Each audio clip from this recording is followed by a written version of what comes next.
সামনে আসছে ভালোবাসা দিবস। এই দিবসকে কেন্দ্র করে একটি শপিং মলে চরম নাটকীয় পরিস্থিতির সৃষ্টি হয়। এক স্ত্রী তার স্বামীকে প্রেমিকার সঙ্গে শপিং করতে দেখে হাতে নাতে ধরে ফেলেন। ভারতের উত্তরপ্রদেশের সোনভদ্রায় সিটিকার্ট শপিং মলে ঘটে যাওয়া এই ঘটনার ভিডিও এখন সামাজিক মাধ্যমে ভাইরাল। ভিডিওতে দেখা যায় ভিড়ভাট্টার মধ্যে শপিং মলে স্বামী ও প্রেমিকাকে একসঙ্গে দেখে স্ত্রী ক্ষোভে ফেটে পড়েন। অশ্রাব্য ভাষায় চিৎকার করতে করতে তিনি স্বামীর প্রেমিকার সঙ্গে তীব্র ঝগড়ায় জড়িয়ে পড়েন।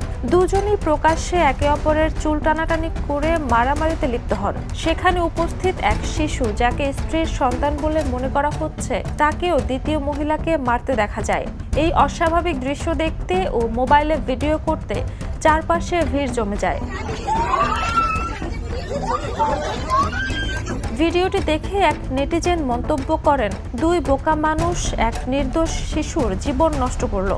আরেকজন লেখেন, যে বাচ্চাটা ওই আন্টিকে মারছে তাকে ভালো লেগেছে, সে আর তার মা এক টিমে।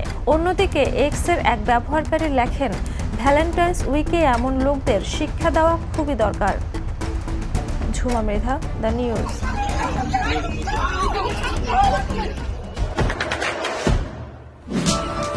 দেশে দেশে সবার সাথে দ্য নিউজ।